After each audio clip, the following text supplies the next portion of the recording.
Hey everybody, and welcome to another episode of the Shadow Files. As you can see, things are looking a little bit different to what they usually do, and that's because I'm on my lonesome tonight. And I will stop singing right now because you don't need to hear that.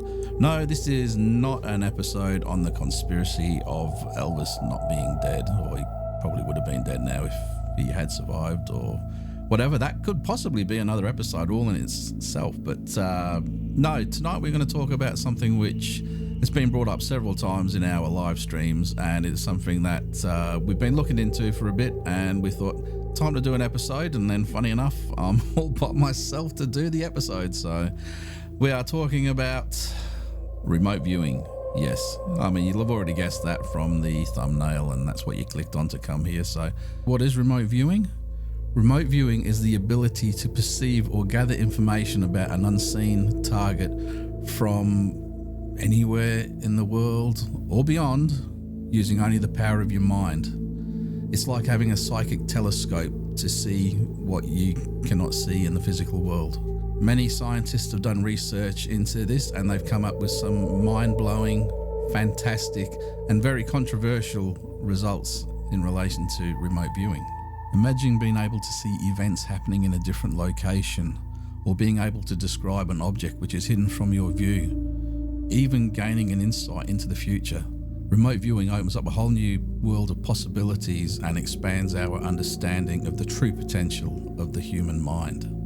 In the 1970s, a man by the name of Ingo Swann, who was already a renowned psychic, was actually approached by members of the Stanford Research Institute to help develop psychical research, and it was his work with SRI where he actually systematically invented remote viewing as we know it now. And the work was that impressive that it then came to the knowledge of the American government, and specifically the CIA. Now, it wasn't long after that Ingo Swann was actually recruited into what is now known as Project Stargate. And from there, not the Stargate you're thinking of. Indeed. But this is the real deal. And they're really concerned because the Soviets, including the KGB, were spending millions of dollars every year on this kind of phenomenon.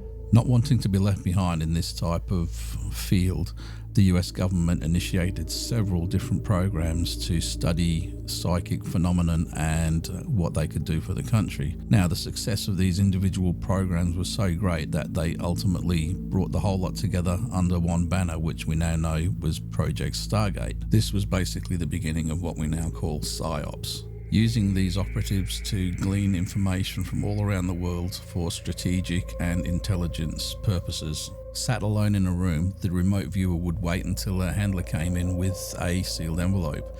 The sealed envelope would then be placed on the table so that the remote viewer could glean information from this, and with only a writing pad and a pen or a pencil, they would be allowed to sketch, draw, or write what impressions they got from this sealed envelope. Once they had finished gleaning their information, the writing pad would then be taken out of the room and given back to the operational command, and that would then be added to the intelligence for the operation that it was intended. Now, more often than not, this was very, very instrumental in a successful mission. Not every case, but most cases were very successful.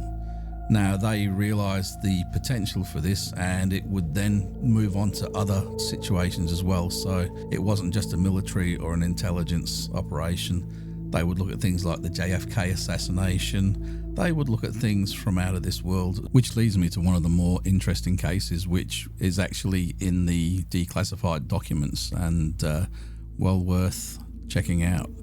Have a look at this. All right, using the information in the envelope, please focus on 40.89 degrees north, 9.55 degrees west. I want to say it looks like, I don't know, it sort of looks like pyramids. It's very high. Okay. I'm seeing, it's like a perception of a shadow of people. Very, very tall, thin. It's only shadow. It's as if they were there and they're not there anymore. Go back to a period of time where they are there. It's like I get a lot of static on the line and everything. It's breaking up all the time. It's very fragmentary pieces. Just report the data. Don't try to put things together. Just report the raw data. I just keep seeing very large people. They appear thin and tall, but they're very large. Wearing some kind of strange clothes.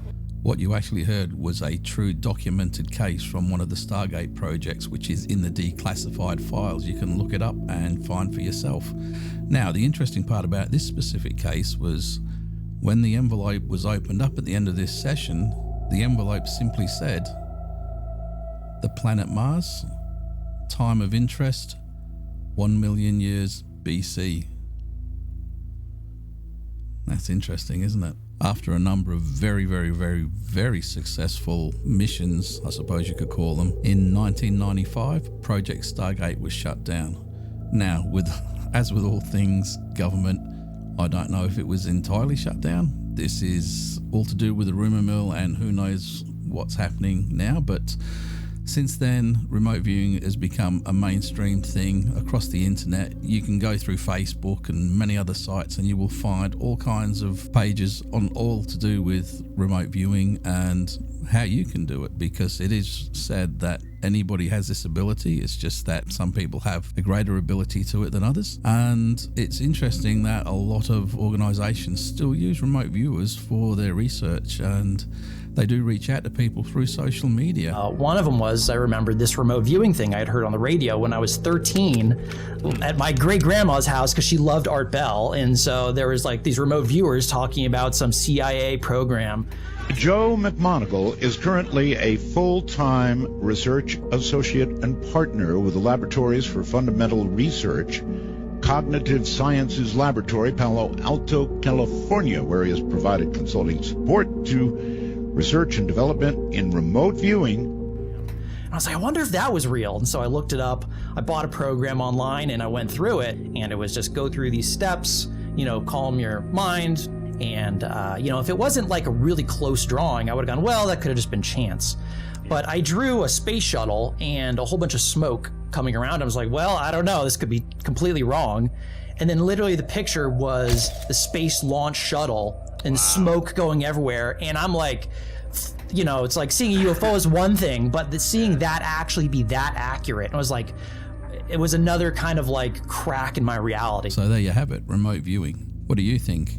Do you think you have what it takes to be a remote viewer? Well, there's lots of programs, as you've just heard. There's lots of information on the internet, so you can look it all up and you can try it out for yourself. I do believe that everybody has a certain amount of ability, because human intuition has a big part to play in all of this, and I'm interested. I might actually look up a couple of these programs myself and test myself out. But what are you going to do? Let us know in the comments below, and if you haven't already subscribed, please subscribe. We look forward to seeing you on our next show, where we'll have all the guys back. And until then, take it easy, people, and keep it spooky.